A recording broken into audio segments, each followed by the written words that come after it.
Professor Linda Martinez had waited all semester for this moment. Her Math and Society course had become one of the most talked about classes on campus, not because it was easy, but because Linda was bold. She didn't just teach equations. She taught narratives. Today's narrative was about myths, specifically, the myth of the genius billionaire. The lecture hall buzzed with anticipation. Every seat was filled. Some students even sat on the stairs. Linda, always sharply dressed in navy and gray, stepped onto the stage 5 minutes late, holding a reusable coffee mug in one hand and a wireless clicker in the other. "Sorry I'm late," she said with a smirk. "Let's jump right in." A slide appeared behind her on the massive screen, a picture of Bill Gates, smiling modestly in front of a chalkboard filled with formulas. "Today's topic," she said, "is illusion, how society creates the idea of the self-made genius."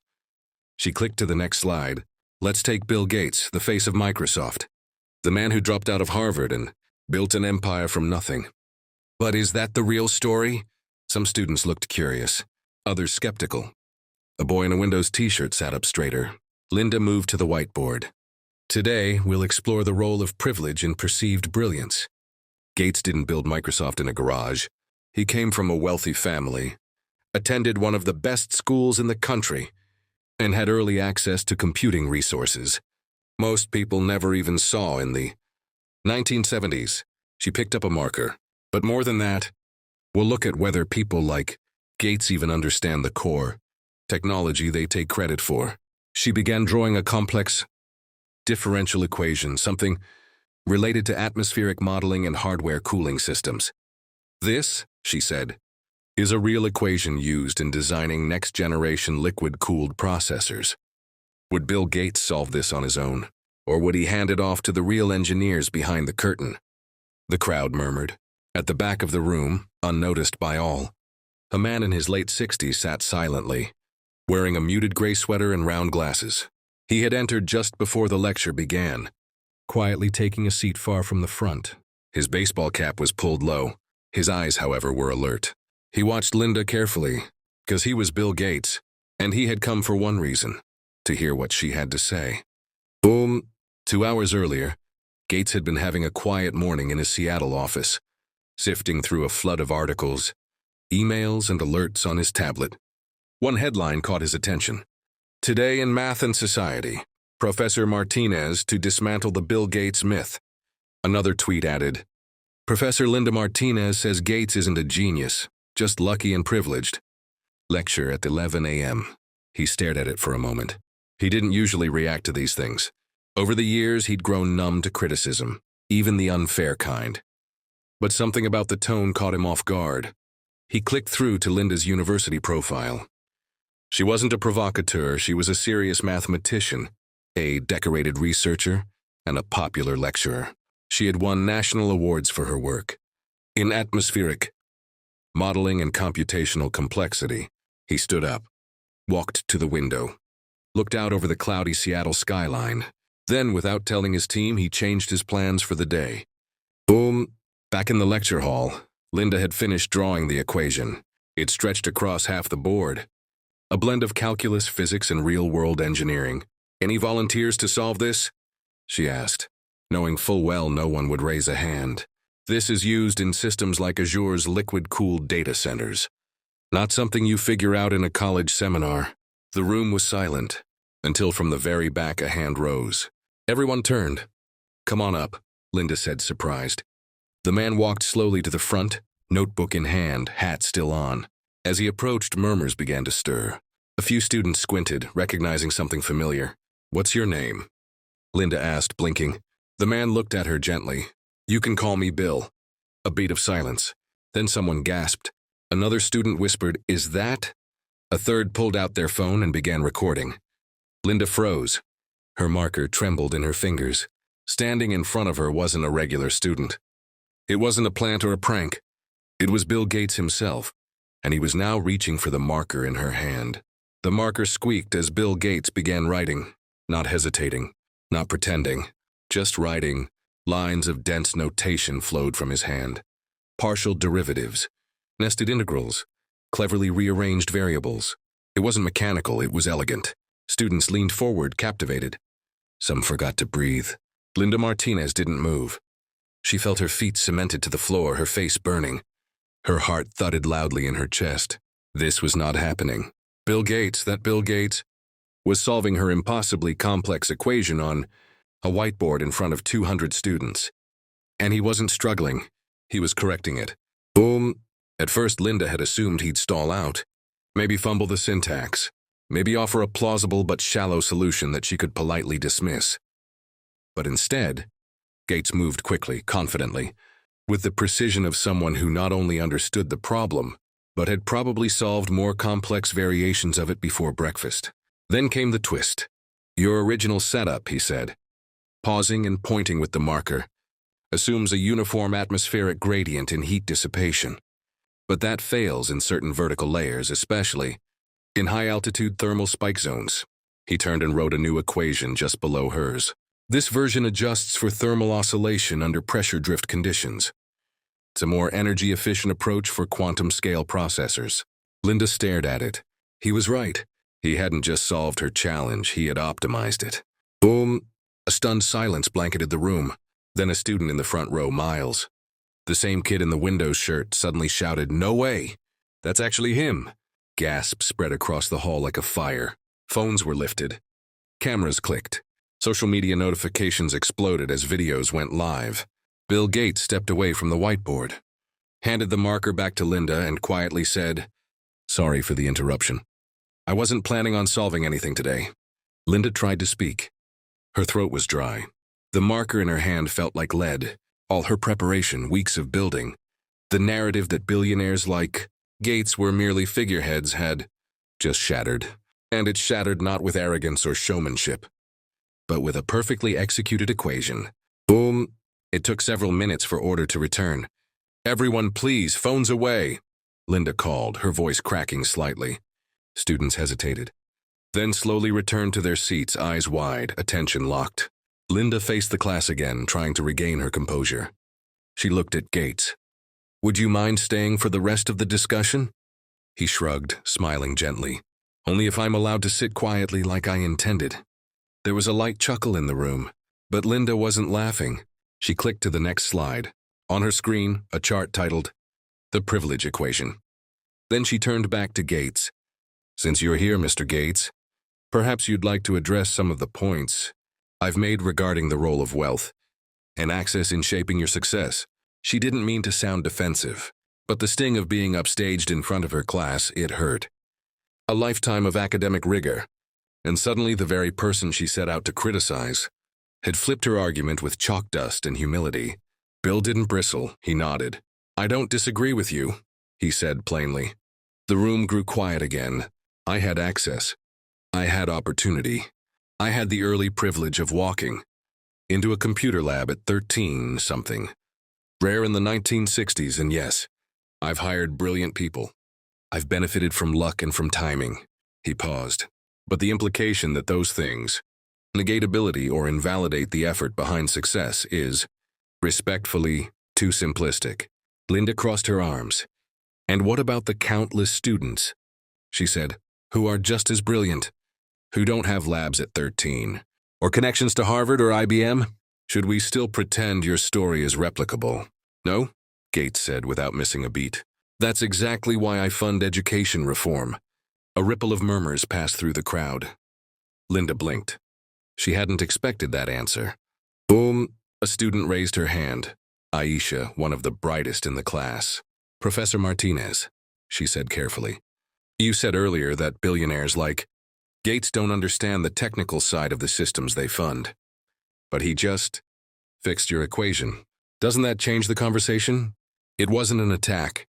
It was curiosity, but Linda felt the weight of it, and for a long second she didn't respond. Then she did something rare for a tenured professor. She said, "Yes, it does." Boom! Gates sat back down. The atmosphere was tense but open. "Success," Linda said slowly, "is multivariable. Wealth, access, effort, talent, luck, they all matter. I didn't mean to erase one by emphasizing the others, nor do I want to dismiss how unfairly those variables are distributed." Gates replied. He looked at the students. "I'm not the smartest person in every room I enter. but I am usually the most curious. I read everything. I ask questions. And I work harder than people assume someone with my bank account would. The student sat in stunned silence. Linda walked to her desk. She picked up her notes. Then she looked at the equation on the board again, and something struck her. The adjustment Gates had made, it wasn't just clever. It was similar to something she'd been stuck on for months. In a completely different field, atmospheric carbon optimization. She frowned, glanced at him, then stepped closer to the whiteboard. "Where did you learn that form?" she asked. "Which one?" She pointed. "This term, the inverse velocity factor under mixed layer expansion." Gates squinted. "Oh, that's from a DARPA paper on modeling air turbulence for orbital insertions. I've been working on carbon capture algorithms, trying to adapt those patterns for climate modeling." Linda's eyes widened. So had she. Boom. She turned back to the class. "No quiz on Friday," she said suddenly. "Instead, I want everyone to write a reflection on what you witnessed here, what it challenges, what it confirms." The students looked delighted. "Mr. Gates," Linda said, a strange softness in her voice, "would you be open to continuing this conversation?" "Sure," he said. "Over coffee or another board?" "Both," she replied. She hadn't expected her lecture to end this way. She hadn't expected to question everything she thought she knew about privilege, intelligence, and the boundaries between academia and industry. And she certainly hadn't expected to find herself scribbling new equations next to Bill Gates before the day was done. The dry erase marker squeaked softly as Linda Martinez drew a new diagram on the board. Dense loops, intersecting vectors and airflow variables that spanned atmospheric layers. Bill Gates watched her work in silence, seated just off to the side, his fingers steepled under his chin. They were in a quiet seminar room, 2 hours after the lecture that had changed everything. The coffee between them had gone cold. "This," Linda said, finishing her drawing, "is what's been keeping me up for the past 6 months. It's a predictive model for localized turbulence in carbon capture systems, particularly in high-density urban deployments. The problem is scale. The math breaks when you expand from lab conditions to real-world environments." Bill stood up and approached the board. "May I?" She handed him the marker. He looked at the variables, studied the edges, and made a small note near the upper right corner. "Your model assumes laminar behavior up to the 4th boundary layer," he said, "but at this altitude, with traffic exhaust and surface heat variation, you're getting chaotic spikes. If we integrate a pressure-normalized resistance curve here," he drew a quick set of lines, "the system might hold."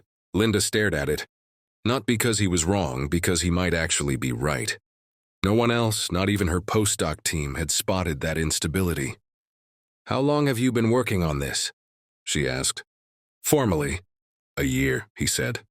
"But the foundation came from an old obsession of mine, efficiency in heat transfer systems.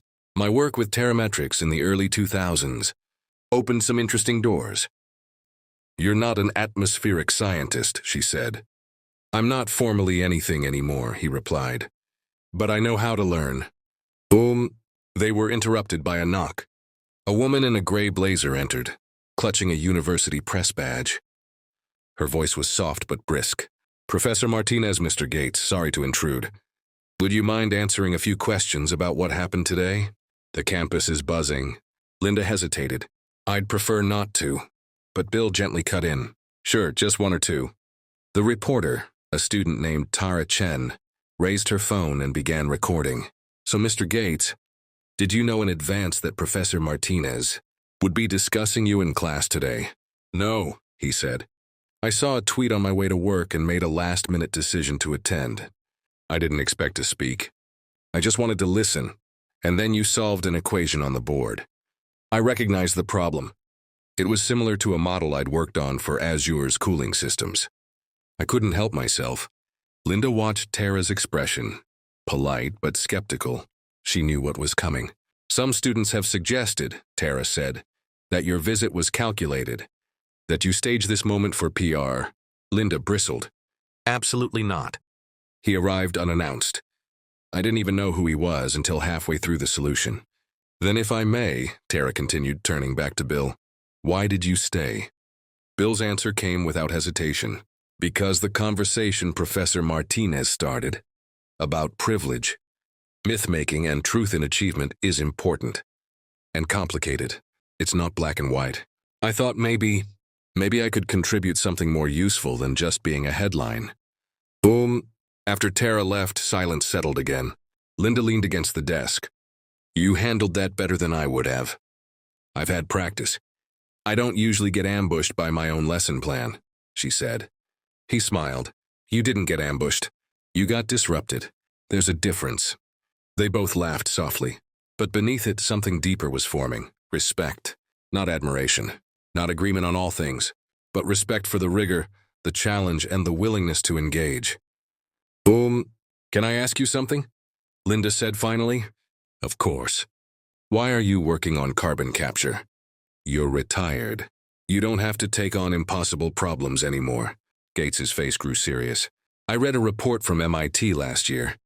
It said if we don't scale direct air capture fast enough by 2035, we cross a threshold, one we can't reverse. I'm not good at watching things go off cliffs slowly. I've always believed in building brakes before the edge. Linda nodded. And the math? The math is the part I trust most, he said. Physics doesn't lie. Systems obey logic. Human beings, not always. She looked at the equation again, now covered in his scribbles and hers. 2 minds, 1 board. If I gave you access to my research, she said. Real access, models, field data. Incomplete variables, what would you do with it? I'd build something with it, he replied. And I'd give you the first tour. She smirked. I'm not used to collaborating with billionaires. Think of me, he said, as a very well-funded grad student with no deadlines. That made her laugh. Then she turned serious. Before I say yes to anything, I need to ask one more thing. Go ahead. Is this really about saving the world? Or is this about legacy? He didn't answer right away. Instead, he looked at the board again, then out the window, then back at her. Legacy is what people say about you when you're gone, he said. I'm still here. And while I'd rather build something that outlives the conversation entirely. Boom. Linda stared at him for a long moment, then walked over and erased the entire board. Let's start from 0, she said, and picked up a fresh marker. The wind off the San Francisco Bay whipped across the rooftop garden of the Baytech Research Building. But neither Linda Martinez nor Bill Gates seemed to notice. They stood at the edge, looking down at the sprawl of the university campus below. Papers in hand, each covered in scrawled variables and theoretical proofs. Below them, the academic world buzzed with rumors. In just 48 hours, Linda's classroom had turned into a national spectacle. The story of a professor trying to dismantle a billionaire's intellect, only for him to walk in unannounced and solve her equation, had made headlines from MIT to the BBC, but something else had started too, something colder, darker, and far more deliberate. Boom. Earlier that day, Linda's inbox pinged with a strange email. Subject line, they're watching you. They've been watching all year. No signature, no body, just one attachment. A screenshot of a message between 2 unknown accounts. She's getting close to the turbulent phase model. She doesn't know how far it can go yet. Gates is accelerating her. We'll need to act soon. Linda's fingers hovered above the keyboard. Her gut twisted. Was it a prank? Was it real? And more disturbingly, who was we? She forwarded the message to Bill without comment. 15 minutes later, he called her. Come to the rooftop, he said, and bring your notebook. Boom. Now, standing above the city, Bill handed her a tablet. On it was a dossier compiled by his private cyber research team. Emails, intercepted network activity, suspicious downloads from the university's internal servers. It all pointed to one place. Your math department has been compromised, he said softly. Someone's been leaking your early drafts months ago, before they were published, and we've traced where they went. Where? She asked. A research firm in Zurich. But they're a shell. The real connections lead to a tech startup that contracts with multiple defense departments. They're trying to weaponize your carbon modeling. Linda's face went pale. Weaponize? How? Gas dispersion, he said. Your models don't just capture carbon efficiently. In reverse, they could model the optimal distribution of atmospheric toxins in enclosed Spaces, drones, submarines, underground bunkers. You name it. She felt like the floor had dropped beneath her. Her equations, crafted to clean the air, could be used to contaminate it. No, she said aloud. No, I didn't. I know, Bill said. That's why I didn't forward this to anyone else yet. We have a problem, and I want to fix it with you, not without you. She looked away, silent. Then after a long pause, she said, You said it yourself. Physics doesn't lie, but people do. The next 2 days unfolded like a spy thriller. They set up a sting, an elegant one. Bill had his engineers create a fake new breakthrough based on Linda's research. They called it Project Atmosphere, the fictional carbon system capable of terraforming Mars. They loaded it with embedded metadata that would mark anyone who accessed or copied it. Then they uploaded it to the university's shared research server, Linda's own folder, labeled internal draft, not for release. They waited. 24 hours later, the file was accessed from a remote terminal in the physics department. A login that didn't belong to a physicist. It belonged to Professor Victor Hammond, the chair of the Engineering Ethics Committee, a man Linda had worked alongside for years. Boom. Victor? Linda said, almost to herself, staring at the terminal logs. He's a friend. He's been in my office. We served on a fellowship panel together just last semester. He's also been copying your drafts and quietly transmitting them to outside entities for over 8 months, Bill said flatly. Why? Bill turned the screen to show her Hammond's financials, offshore wire transfers, sudden new property in Valencia, and one frequent contact, Dr. Sergei Petrov, a Russian-born aerospace researcher flagged by multiple agencies. Linda sat down. I thought the problem I was solving was about carbon, she said. But it's not. It's about people. No, Bill corrected her gently. It's about intentions. Equations are neutral. What we do with them isn't. Boom. They decided not to go to the university administration immediately. Instead, they escalated higher. FBI Cyber Division, Private Legal Counsel, Microsoft's Internal Security Division. And still, they kept working. Because beyond the betrayal, beyond the espionage, there was a more immediate concern. The models had already been leaked, and they had no way of knowing how far they'd spread. Boom. That night, Linda couldn't sleep. She stared at her board for hours, until an idea struck. She began scribbling equations furiously, dragging old proofs out of boxes, cross-referencing symbols like a frantic archaeologist. By 3 a.m., she had it. A mathematical watermark, a recursive anomaly that would collapse the entire carbon flow model if applied beyond a specific parameter, a failsafe hidden in the math itself. She called Bill. I need access to your research terminal, she said breathlessly. We can seed this into the core equation. If anyone tries to scale it beyond the urban testing phase, boom, it collapses. The physics will fail, but it will still pass preliminary analysis. Bill didn't hesitate. Do it. Boom. The next morning, Project Atmosphere appeared, unofficially on a fringe tech news blog. The headline read, Breakthrough in Terraforming Equation? Gates and Martinez's secret project leaked. It was spreading. And now, thanks to Linda's hidden watermark, it was a trap. Hours later, the Department of Defense contacted them. Someone had tried to run a simulation of the leaked model at scale.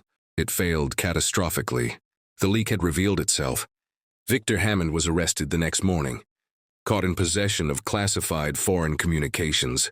Boom! As the smoke began to clear, Linda stood once again in her office staring at her board.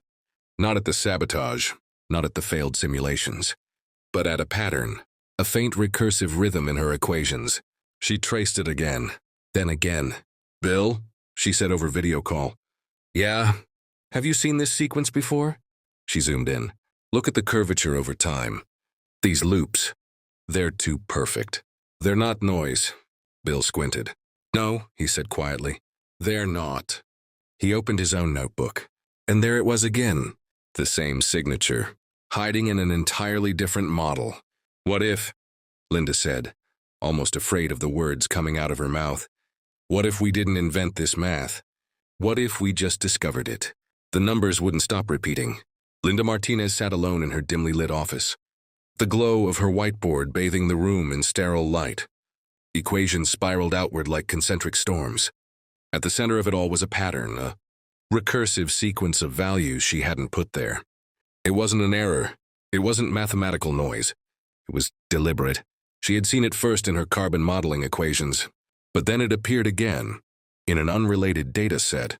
Bill had shown her from an old cooling systems project at Microsoft, and again in an early stage model for atmospheric dynamics that she had dismissed as inconclusive years ago. Every time the same strange loop emerged, the numbers reassembled themselves into a non-random, self-similar shape, fractal of sorts, but encoded in the frequency of energy loss and gain. A signature. Boom! Bill Gates joined her at sunrise. He stood before the board silently, his hand on his chin, studying the symbols as a physicist might study deep space telemetry. "I think it's a constant," Linda said softly, pointing to the waveform. "Something beneath the surface of these systems. I didn't write it. I didn't even intend it. But it's always there." Bill nodded, and I checked it against the cooling system logs. We ran back in 2006, the signature's in there too, long before you and I ever collaborated. "Which means," Linda whispered, "we've both been building with equations that predate us." She didn't say the next thought out loud. She didn't have to. What if these weren't just numbers? What if this was a message? That afternoon, they sent the recursive model to Dr. Anjali Deshmukh, an Indian physicist at CERN, whom both Linda and Bill had worked with in different eras of their lives. She was known for her work on signal analysis from deep space radio telescopes. 4 hours later, Anjali responded, "This isn't just a pattern," she wrote. "It's a modulation. It's mathematically structured like a language. Whatever you've uncovered, it's not just a coincidence of fluid dynamics. It's a signal embedded in physics itself." Yodu. The implications were staggering. If the signature was embedded in the equations of fluid behavior, in carbon movement, in thermal dispersion, that meant it was everywhere. It wasn't just in the atmosphere. It was in the universe itself. A thread woven through energy, matter, entropy. Linda and Bill spent the next 48 hours running models. They looked at data from past SpaceX rocket launches, particle accelerators, oceanic drift studies, everywhere they could think to search. The pattern held, not always obvious, not always identical, but always there. Yodu. "Why hasn't anyone seen this before?" Linda asked. "Because no one was looking across disciplines," Bill said. "You work on turbulence. I worked on cooling systems. CERN works on cosmic particles. We were all speaking different dialects of the same language." Linda sat back. "And now we've translated a word of it." Yodu. On the third day, something stranger happened. While analyzing a new set of data, Bill noticed that the pattern, when visualized as a 3D field over time, formed a structure. Not a spiral, not a sphere. A map. It looked almost architectural, like a scaffold, as if the laws of physics themselves were designed with engineering intent. Linda stared at it for nearly an hour. Finally, she whispered, "This wasn't just embedded in the equations. It is the equations." They were no longer just working on atmospheric models. They were standing at the edge of something far larger. Yodu. That night, the U.S. Department of Energy reached out. So did DARPA and NASA, but Bill ignored most of the calls. Instead, he called Linda and said only one thing. "Let's take this somewhere quiet." Yodu. 2 days later, they met in the Atacama Desert in Chile, beneath one of the clearest skies on Earth. They brought with them only a few things: notebooks, laptops, and a small team of multilingual mathematicians from around the world, who had seen the same pattern before and, until now, had kept it to themselves. They compared notes, and the truth became undeniable. The pattern didn't come from Earth, not originally. It was embedded in cosmic background radiation. It appeared in gravitational lensing data from galaxies billions of light years away. It showed up in the harmonics of ancient geological structures, encoded in the resonance of seismic waves. It was somehow everywhere. Yodu. Linda sat beside a telescope, staring up at the stars. "I spent my life trying to prove things," she said. "Trying to show that success is never just brilliance, that it's privilege, timing, access, and now you're discovering," Bill finished, "that maybe the most brilliant thing any of us can do is admit we don't understand everything." She turned to him. We found this because we argued. Because I challenged you. Because you challenged me back. Bill smiled. Because you didn't let your assumptions become your answers. A breeze moved through the high desert. Linda closed her eyes, then opened her notebook to a fresh page. What do we call this? She asked. Bill thought for a moment, and then with a grin, the Martinez Gates constant. A year later, a new scientific paper rocked the global academic community. The Martinez Gates constant, a mathematical signature of emergent intelligence in universal systems. It wasn't about carbon capture anymore. It was about something deeper, something ancient, something still unfolding, and it had started with a classroom, challenge, and a whiteboard.